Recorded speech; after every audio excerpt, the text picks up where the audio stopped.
Fayyaa akkam jirtanii fayyaa keessanii an Dr. Arumsaadha. Akkuma kanaan dura har'as mata duree tokko qabadhee isinii dhufee jira. Namoonni chaanaalii kanaaf haaraa taatan subscribe like gochuudhaan asumaan akka maatii keenyatti dabalamtan isin affeerra. Egaa yaadaa fi gaafii keessan qabdan toora Facebook keenya jalatti akkasumas chaanaalii YouTube keenya kana jalatti nu qooduu dandeessu.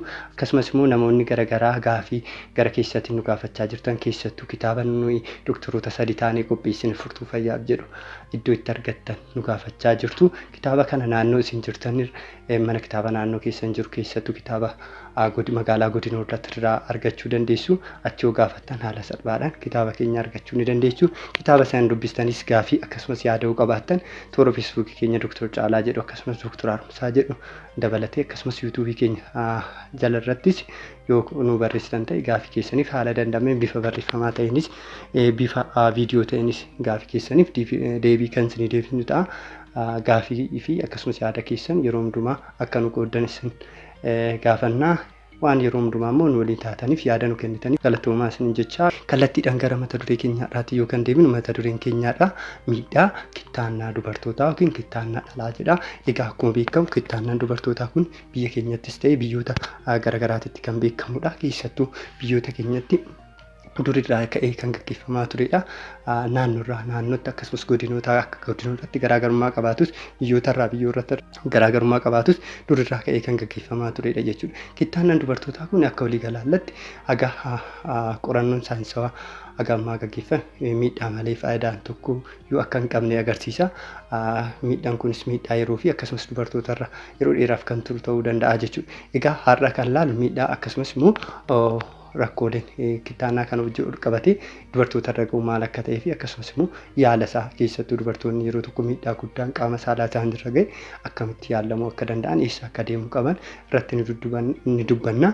Kutaa lamaan kan isinii qopheessinaan kutaa tokkoffaan maalummaa fi akkasumas immoo kittaannaa kana haala danda'ameen bifa ifa qabuun isiniif dhiyeessuuf ni yaalla. Kutaa lammaffaa irratti miidhaan yeroo dheeraa dubartoota irra ga'u akkasumas immoo yaala akkamii akka argachuu eessa deemuu akka qaban keessattuu dubartoonni umriin isaanii 35 ta'e 30 ol ta'e akkasumas immoo umriidhaan jiddu galeessa irra jiran osoo hin beekin maatiin isaanii isaan kittaansiise keessattuu miidhaan guddaan qaama isaanii saalarra irra gahee jira yoo ta'e jechuudha. Haa ta'utii yeroo tokko salphaa ta'uu danda'a. Yeroo darbii immoo miidhaan kun guddaa ta'uudhaan qaamni isaanii baay'ee kan miidhamee jiru ta'e akkam gochuu akka qaban hordoffiin isaan gochuu qaban maal akka ta'e ilaallaa jechuudha. Jalqaba irratti kutaa kana jalarratti jechuudha maalummaa kittaannaa kana ilaallu. Kittaannaan dubartootaa miidhaa malee faayidaa tokkoyyuu hin qabu jechuudha. Miidhaa malee faayidaa tokkoyyuu hin qabu jechuudha. Miidhaan kunis miidhaa salphaa fi lubbuu galaafachuuttis yeroo ga'u jira. Egaa kittaannaan kun naannoorraa akkasumas hawaasarraa biyyarratti garaagarummaa qaba jechuudha. Haalli inni itti gaggeeffamus kutaan qaama saalaa dubartootaa muramus haalli itti kittaannaan kun gaggeeffamus jechuudha. Akka dhaabbata fayyaa addunyaatti kittaannaan dubartootaa kun gosa gara afuriitti qoodama. Kunis maalidha? Kutaalee dubartootaa garaagaraatti miidhaan kun irratti gaggeeffamu irratti hundaa'uudhaan jechuudha. Egaa kan namoonni barbaadan dhaabbata fayyaa addunyaa jala deemtanii argachuu ni dandeessu namoonni barnoota barbaadanidha. Egaa kittaannaan dubartootaa kun gosoota afur qaba isiniin jedhee jira. Tokko kittaannaan tokko hawaasa tokko biratti salphaa ta'e bifa salphaa ta'een kilitooris yookiin qaama saalaa ala jiru keessatti fuuldura qaama saalaa afuutti argamu muruudhaan kan beekamanidha. Inni biraa immoo kutaalee saalaa laabiyaa maajoraa fi laabiyaa maanoraa jedhaman kutaalee saalaa dubartoota gara alaatti jiran muruudhaanis kan beekamu ni jira. Kanneen jechuudha muruudhaan jechuudha. Inni biraa immoo kutaalee saalaa dubartootaa gara keessoo jiru walitti hodhuudhaan walitti dhiphisuudhaanis kan beekamu ni jira jechuudha. Dubartoota gara naannoo garaagaraatti akka waliigalaatti irratti kittaannaan dubartootaa kun hawaasa garaagaraa irratti naannoo garaagaraa irratti biyyoota garaagaraa irratti garaagarummaa qaba jechuudha.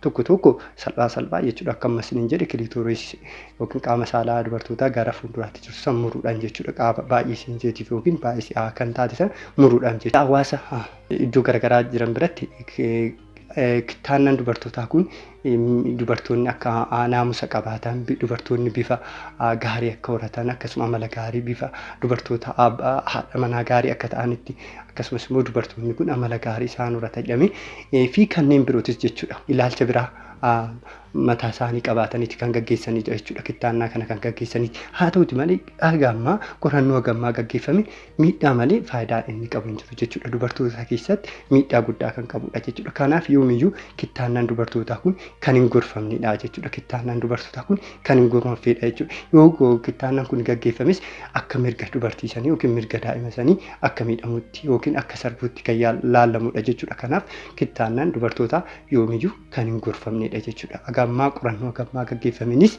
kittaannaan dubartootaa kun miidhaa malee faayidaa qaba jedhamee wanti mirkanaa'ee hin jiru jechuudha. Kanaaf kittaannaan dubartootaa kan hin gorfamnee fi akkasumas miidhaa guddaa dubartootarra kan geessisudha jechuudha. Kittaannaan kun miidhaa akkamii isaanirra geessisuu danda'a?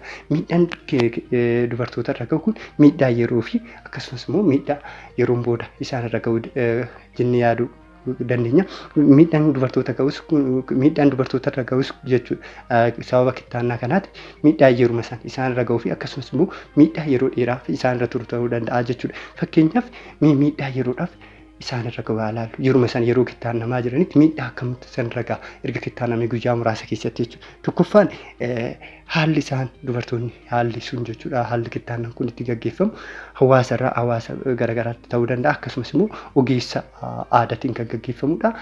Meeshaalee duubatti hafaadhaan jechuudha kan kittaannaa kana kan gaggeeffanidha jechuudha. Kanarraa ka'uudhaan miidhaa guddaatu dubartootarra gaha jechuudha. Miidhaan kanneen keessaa tokkoffaan miidhaa yeroo masan yookiin yeroo muraasa keessatti isaanirra gahuu danda'u. Yeroo masan isaanirra gahuu danda'u garmalee dhiiguu. Dhiigni garmalee dhiiguudhaan dhiigni dhaabbanna jechuudha. Hidda dhiigaa balaa irra gahuun dhiigni garmalee dhiiguu danda'a jechuudha yeroo kittaannan kana jechuudha.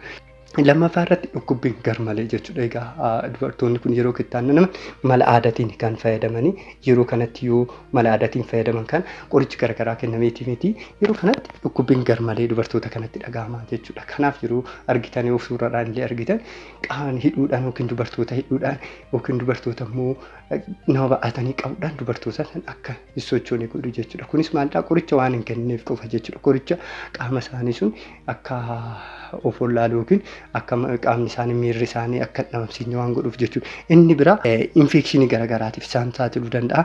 Infekshinii garagaraa isaan saaxiluu danda'a. Egaa akkuma isin jedhe meeshaan isaan itti fayyadaman sun albii hadduu garagaraa meeshaalee garagaraa hannawa baay'ee meeshuma tokkoon nama hundumatti gargaara fayyadamu jechuudha. Meeshuma tokkoon nama hundumaa waliin gahu. Egaa kun maalidha? Dhibeelee garagaraa dhibee dhiigan darban dhibee nama tokko daa'ima tokkorraa fudhanii dubartii tokkotti daddabarsuu jechuudha. Kanaaf infekshinii baay'ee jechuudha. Infekshinii hin barbaadamne jechuudha. Inni biraa immoo erga dubartiin sun kittaannamteen booda wantoota garagaraa dibatoota garagaraa itti dibu jechuudha. Dibanni kunis immoo infekshiniiwwan garagaraa fataaruudhaan uumuudhaan akka dubartoonni sun infekshinii garagaraatiif saaxilaman taasisu jechuudha. Keessattuu dhibee akka teetaanasii fi kan kana fakkaataniif infekshinii kanneeniif saaxilamuu danda'u jechuudha. Inni biraa rakkoo yeroo san bira gahuu danda'u keessaa shanaffaa irratti fincaa'uu danda'u dadhabuu. Egaa qaama balaa irra gahuun yeroo kana qaama san duuchuudhaan miidhaa ujummoolee fincaanii irra gahuun dubartoonni fincaa'uu baachuu danda'u jechuudha. Fincaan kana fincaa'uu dadhabuu danda'u. Kanaaf miidhaan kun yeroodhaaf isaanirra gahu kana ta'uu danda'a.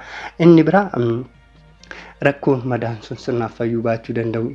Madaan sun fayyuu dhiisuu yeroo kanas dubartoonni deemuu dadhabuu socho'uu dadhabuu jechuudha. Kanaaf jechuudha qaama saalaa naannoo isaa irra gahuuf madaan isaanii sun garmalee madaa'uudhaan wanta garagaraa malaa godhachuudhaan miidhaa gahuun dubartoonni sun sochii tokko akka isaan hin goone gochuu danda'a jechuudha. Akka hin taphan akka sochii hin goone isaan irra gahuu danda'a jechuudha yeruma sanii jechuudha. Inni biraa garmalee dhiiguudhaan har'ina dhiigaatiin isaan saaxiluudhaan hanga du'aatti isaan geessisuu danda'a jechuudha. Egaa akkuma beekamu kittaannaa kana yeroo gaggeessan namoonni kun hidda dhiigaa eessatti akka argamu hidda dhiigaa kam akka miidhanii waan hin beekneef yeroo kanas yoo hiddi dhiigaa kunis dhiige akkamitti hidda dhiigaa san to'achuu akka danda'an waan hin beekneef dhiigni garmalee dhiiguudhaan dubartoonni kun hir'ina dhiigaatiif saaxilamuun haga lubbuu isaan galaafachuutti gaha jechuudha. Kanaaf jechuudha yeroo amma isin hin jenne kun rakkooleen amma armaan olitti isin hin jenne rakkoo yeruma san dubartiin mudachuu danda'udha jechuudha. Yeroo gabaabaa keessatti jechuudha guyyaa muraasa keessatti yeroo kittaannaman isaan qabee yeroo muraasatti balaa kanaaf isaan saaxiluu danda'a. Egaa kanas hin jenne kutaa lammaffaa isaatti isin dabarsina. Kutaa lammaffaa keessatti wantoonni ilaalu rakkoon dubartoota mudamu kun yeroo dheeraaf rakkooleen isaan wajjin turuu danda'an maal akka ta'ee fi yaala akkamitti dubartoonni kun of yaaluu akka danda'an jechuudha. Yeroo fakkeenyaaf dubartoonni kanaan dura kittaannamanii yoo jiraatan ta'e kittaannan isaanii irra balaan qaama isaaniitti irra ga'e akkamitti akka yaalamuu danda'an eessa deemuu akka danda'an kutaa lammaffaatti ni argattu. Turtiin keessan kutaa lammaffaa wajjin haa ta'u isiniin jenna. Guddaa galatumaa fayyaa ta'a.